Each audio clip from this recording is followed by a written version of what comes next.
خواتین کے مزاج کے اندر جو آج دوسرے کا محل دیکھ کے بڑی جلدی شوق پیدا ہوتا ہے نا کہ میرے لیے بھی اکٹھا کر کے لاؤ جیسے مرضی ہو.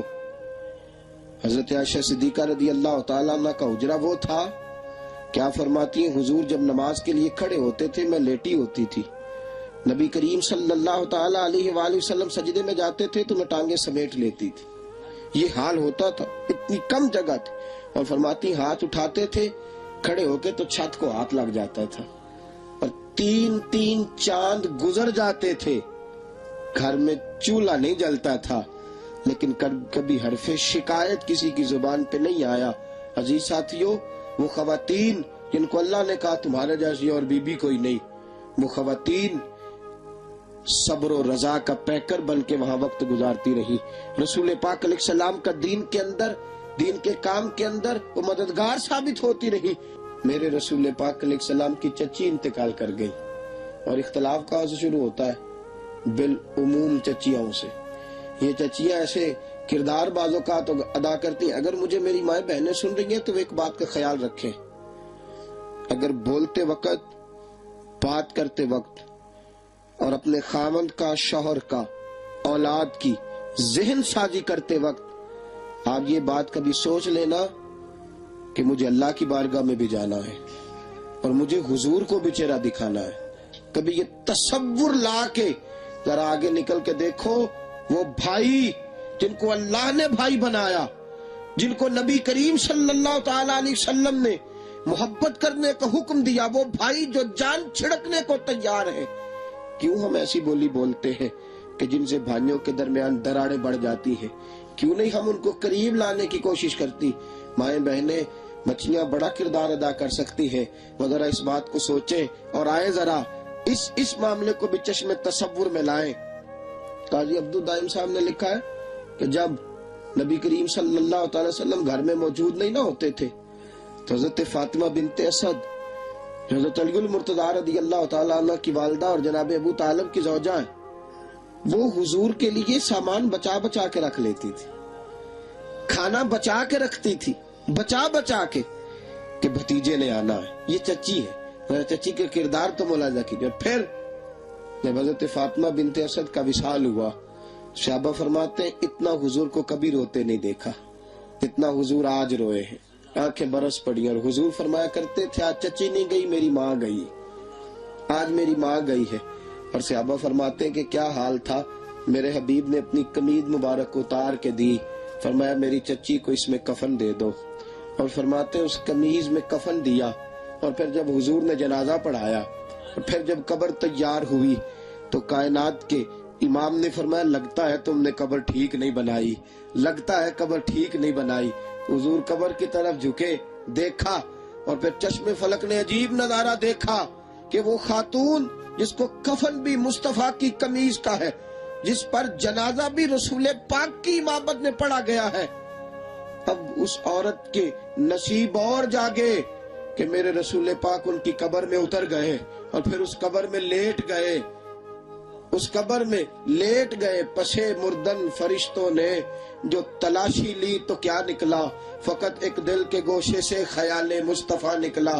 اور اس کے سرکار کی ایک شمع جلا لو دل میں, بعد مرنے کے قبر میں بھی اجالا ہوگا. اور اعلیٰ حضرت فرماتے ہیں لحد میں عشق رخ شاہ کا داغ لے کے چلے, اندھیری رات سنی تھی چراغ لے کے چلے. رسول پاک چچی کی قبر میں اتر گئے, پھر لیٹ گئے. صحابہ فرماتے ہیں کسی کا دل نہیں کرتا اس کی ماں مر جائے, لیکن دل کرتا تھا آج علی المرتضیٰ کی ماں کو جو مقام ملا ہے کاش ہماری بھی ماں مر جاتی اور یہی مقام ہماری ماں کو بھی ملتا. ساتھیوں یہ چچی کے ساتھ سلوک ہے اور یہ چچی کا پیار ہے.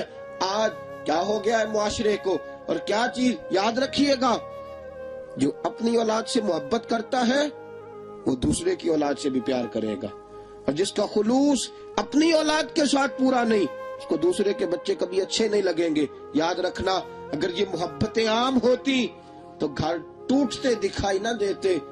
میں نے آج ایسے بھی بھائی دیکھے ہیں اور میں نے ایسے بھی بھتیجے دیکھے ہیں کہ بھتیجے کا انتقال, چچا کا انتقال ہوتا ہے, بھتیجا گھر منہ دیکھنے نہیں جاتا, بس قبرستان جاتا ہے دنیا کو دکھانے کے لیے اور جنازہ پڑھ کے گھر لوٹ آتا ہے. تم اس پیغمبر کا میلاد منا رہے ہو، اس آقا کریم علیہ السلام کے میلاد میں آئے ہو جنہوں نے چچاؤں کے ساتھ، جنہوں نے چچی کے ساتھ، جنہوں نے اپنے رشتوں کے ساتھ وہ محبت کی ہے، وہ اور حد ہو گئی۔ صحابہ کرام علیہم رضوان فرماتے ہیں کہ رسول کریم صلی اللہ تعالی علیہ وسلم کا حال یہ تھا کہ اگر مدینہ منورہ میں جناب خدیجہ الکبریٰ کی سہیلیاں بھی آتی، حضور علیہ السلام کی حقیقی سالیاں نہیں، جناب خدیجہ کی سہیلیاں بھی آتی تو نبی پاک علیہ السلام انہیں بھی تحفے بھیجا کرتے تھے، انہیں بھی تحفے بھیجا کرتے تھے۔ اور آج ہمارا سسرال سے جو اختلاف رہتا ہے، نبی پاک علیہ السلام نے سسر کو باپ کہا اور ساس کو ماں کہا، آج جو ہمارا وہاں اختلاف رہتا ہے اس کو بھی ہمیں دیکھنا ہے۔ تو بحیثیت ایک خاندان کے جو نبی پاک علیہ السلام نے ہمارے لیے پیغام چھوڑا، اور ایک سربراہ خاندان کے جو نبی پاک علیہ السلام نے ہمیں دستور زندگی عطا فرمایا، دوستو وہ کون اس کا لحاظ رکھے گا؟ ایک دو باتیں عرض کروں گا اور اپنی بات سمیٹ دوں گا۔ میرے رسول پاک علیہ السلام کا بھائیوں کے ساتھ کیا تعلق تھا اور بہنوں کے ساتھ کیا تعلق تھا، میں نام نہیں لینا چاہتا، ذکر نہیں کرنا چاہتا، کہیں کسی کی خوشامد نہ ہو جائے اور کہیں کسی کو کوئی غلط فہمی کا کوئی شکار نہ ہو جائے، لیکن بعض جگہ پہ دل کو بڑا سکون ملتا ہے اور بعض لوگوں کو دیکھ کے بڑی تسلی ہوتی ہے کہ اگر اللہ نے ان پہ مہربانی فرمائی ہے تو انہوں نے توجہ رکھی ہے، بھائیوں پہ بہنوں کی طرف انہوں نے ورنہ تو لوگ رشتہ دار ماننا ہی چھوڑ جاتے ہیں، ورنہ تو لوگ رشتہ دار ماننا ہی چھوڑ جاتے ہیں، بلکہ کہتے ہیں کہ لگا کرتے تھے، گاؤں میں رہا کرتے تھے، تعلق ہوا کرتا تھا، ورنہ تو لوگ چھوڑ جاتے ہیں۔ ہم نے دیکھا ہے کئی چھوڑ جاتے ہیں۔ ہمارے ایک عزیز ہیں، ایک اعلیٰ عہدے پہ فائز ہیں، تو مجھے ایک صاحب کہنے لگے کہ آپ کے عزیز ہیں، میں نے کہا یار میں تو مان جاؤں گا، ان سے پوچھ لینا، میں تو مان جاؤں گا، چونکہ وہ بڑے آدمی ہیں نا، بہت بڑے عہدے پہ ہیں، میں تو مان ہی جاؤں گا، میں تو کہہ ہی دوں گا، لیکن تم ذرا ان سے بھی ایک بار سوال کر لینا، اس لیے کہ ہم نے دیکھا ہے کہ سب روگاں دا روگ محمد، جس دا نام غریبی تے کنڈ بلا کے لنگ جاندے سب دوست یار قریبی، یہ دیکھا ہے ہم نے، ایسا ہوتا ہے۔ تو نبی کریم صلی اللہ علیہ وسلم کا حضرت جعفر طیار رسول پاک علیہ السلام کے چچا زاد بھائی ہیں، جنگ موتا میں شہید ہو گئے، حضور ان کے گھر تشریف لائے اور نبی پاک علیہ السلام نے ان کی زوجہ کو تسلی دی، اور پھر گھر جا کے حبیب پاک علیہ السلام نے سیدہ فاطمہ سے فرمایا کہ 3 دن کھانا پکا کے ان کے گھر میں بھیجنا ہے۔ پھر میرے حبیب پاک علیہ السلام چچا زاد بھائی کے ساتھ جو انداز محبت ہے، پھر میرے رسول کریم صلی اللہ تعالی علیہ وآلہ وسلم نے کیا کیا، جب گئے نا ان کے گھر میں دوبارہ 3 دنوں کے بعد، تو ان کی زوجہ رونے لگی اپنے بچوں کو دیکھ کر کہ میرے بچوں کا کیا بنے گا۔ میرے رسول پاک نے دونوں بھتیجے ان کو گلے کے ساتھ لگایا اور حضور علیہ السلام نے فرمایا فکر نہ کر، انا ولیہم فی الدنیا والآخرہ، میں دنیا میں بھی ان کا ولی بنوں گا اور آخرت کے دن بھی ان کا ولی بنوں گا، میں ان کا خیال رکھوں گا۔ میں اور قاضی سلمان منصور پوری نے بڑی عجیب بات لکھی ہے، کہتے ہیں کہ جب مکہ فتح ہوا نا، سب کا دل کرتا تھا حضور ہمارے گھر آئے، سب کا دل کرتا تھا۔ میرے حبیب پاک علیہ السلام کی ایک بہن بھی تھی مکے میں، جناب ام ہانی، حضرت علی المرتضیٰ کی بہن۔ رسول کریم صلی اللہ تعالی علیہ وسلم جب بت توڑ کے فارغ ہوئے تو حضور نے سیدھے جا کے دروازے پہ دستک دے دی۔ جناب ام ہانی فرماتی ہیں دل میرا بھی چٹکیاں بھرتا تھا کہ کاش حضور تشریف لائیں، لیکن میں غریب تھی نا، میں تاکید کیا کرتا ہوں اپنے احباب کو، اور ایک بار نہیں میں نے 20 بار یہ جملہ دہرایا، میں کہا کرتا ہوں کہ بھائیوں کو بہنوں کا خیال رکھنا چاہیے، جیسا پیار اللہ نے بہن کے دل میں بھائی کا رکھا ہوتا ہے نا، ویسا بڑی مشکل سے میسر آتا ہے، بڑی مشکل سے۔ اور میرے مشاہدے میں گزرا ہے، میرے مشاہدے میں، کہ ایک 10,000 روپے کا جوڑا خامد لا کے دے دینا تو اتنا رشک نہیں کرتی بیوی، لیکن اگر 500 کا جوڑا بھائی دے جائے نا کبھی لا کے، تو پہن کے محلے کی بیویوں کو دکھاتی پھرتی ہے میرا بھائی آیا تھا، بڑا اچھا ہے، بڑا خیال کرتا ہے، بڑی توجہ دیتا ہے، دیکھو کتنا اعلیٰ سوٹ لے کے دے گیا ہے۔ وہ 10,000 کا جوڑا جو خامن دے گیا اس پہ اتنا رشک نہیں کرے گی، اس کا اتنا تذکرہ نہیں کرے گی، لیکن بھائی وہ جو 5، لیکن آج بڑے عجیب ہیں ہمارے اس دور کے بھائی بھی، انہیں فرصت ہی نہیں ہے، ان کے پاس اتنا وقت ہی نہیں ہے، وہ کبھی کبھار کسی بہن کو فون کر لے تو ان کی مہربانی ہے، ورنہ کہاں فرصت ہے. وہ کہتے ہیں بڑے مصروف ہیں، ہم نے رات کو ٹی وی دیکھنا ہوتا ہے، دن کو پھر سارے سیاسی معاملات پہ تبصرہ بھی کرنا ہوتا ہے، بڑی مصروفیات کے دن ہے. جناب ام ہانی فرماتی ہیں رسول کریم صلی اللہ علیہ وسلم میرے گھر تشریف لائے، ٹوٹی ہوئی چٹائی پہ بیٹھے، اور میرے حبیب پاک علیہ الصلوۃ والسلام، میرا وہ بھائی جس کو آج اللہ نے مکے کا فاتح بنایا، فرماتی ہیں کہ فاتح کی حیثیت سے آئے ہیں ٹوٹی ہوئی چٹائی پہ، اور بڑی بے تکلفی کے ساتھ حضور نے فرمایا بہن کھانا لاؤ نا، کھانا لاؤ نا. تو حضرت ام ہانی فرماتی ہیں کہ میں بڑی پریشان ہوئی، ایک سوکھا ہوا روٹی کا ٹکڑا تھا وہ میں لائی، اور پھر بے تکلفی سے حضور نے فرمایا سالن بھی لاؤ. تو میں نے کہا سونیا نہیں ہے گھر میں. تو میرے حبیب پاک نے فرمایا سرکہ ہے نا؟ کہا حضور ہے. فرمایا وہی لے آؤ، جہاں سرکہ ہوتا ہے وہاں سالن موجود ہوتا ہے.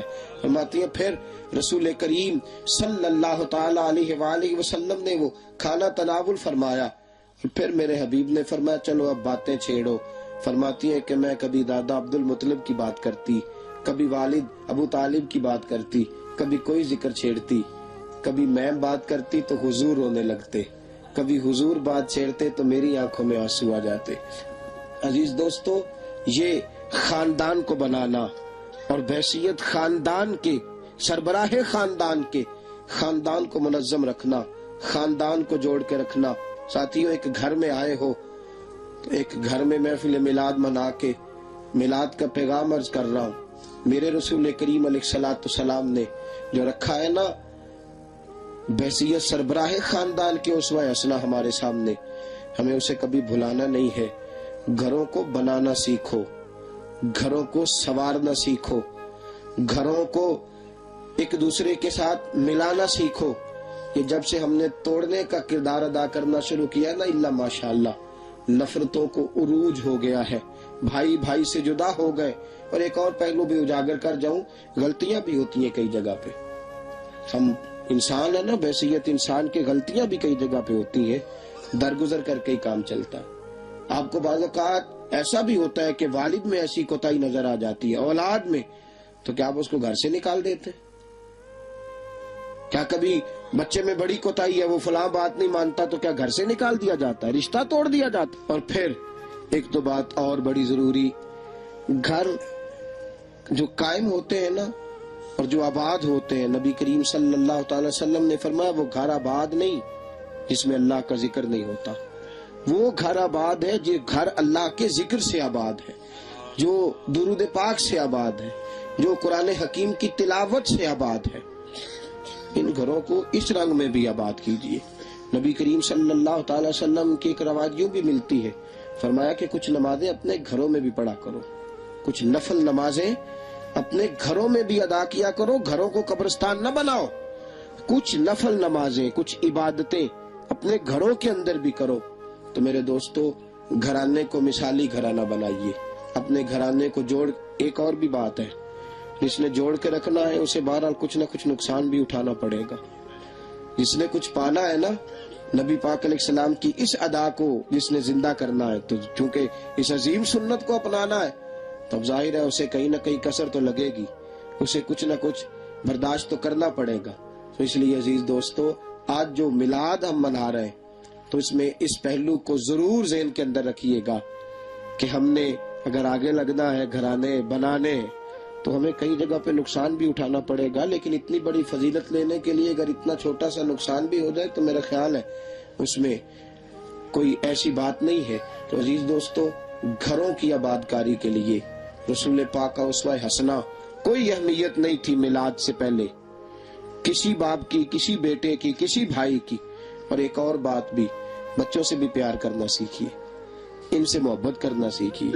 اولاد جو بات محبت کے لب و لہجے میں مانے گی نا، ہمارے صاحب قبلہ فرمایا کرتے ہیں کہ بچے آپ سے ڈرے نہیں، آپ کی عزت کریں. جو بچہ ڈرتا ہے وہ کئی دفعہ نفرت سے بھی ڈرتا ہے. ڈرے نہیں، وہ عزت کریں آپ کی. اگرچہ ڈنڈا لٹکانے کا بھی حکم دیا گیا لیکن وہ عزت کریں، وہ آپ کی ناراضگی سے ڈریں. ان کو پیار دیجئے، ان سے محبت کیجئے، ان گھروں کو آباد کیجئے. ہم نے آج آپ کو اس جگہ پہ اکٹھا کر کے جو پیغام دینے کی کوشش کی ہے، اللہ کرے اس پیغام کی برکت سے اگر چند گھر ہی بن جائیں تو امید ہے کہ جس گھر میں ہم بیٹھے ہیں اللہ یہاں بھی کروڑوں رحمتوں کا نزول فرمائے گا، اور اس پیغام کو عام کرنے کی برکت سے انشاءاللہ العزیز ایک نشست کو منعقد کر کے اس خوبصورتی کو بانٹنے کی برکت سے اللہ یقیناً ہمارے کئی گھروں کے اندر اگر محبت کا یہ نور پھیلا دیتا ہے تو یہ ہماری بہت بڑی سعادت ہوگی، بڑی دل کی گہرائیوں سے، اور وہ لفظ نہیں ہے جو میں ادا کر سکوں۔ اللہ کریم اس گھر کو ہمیشہ آباد و شاد رکھے۔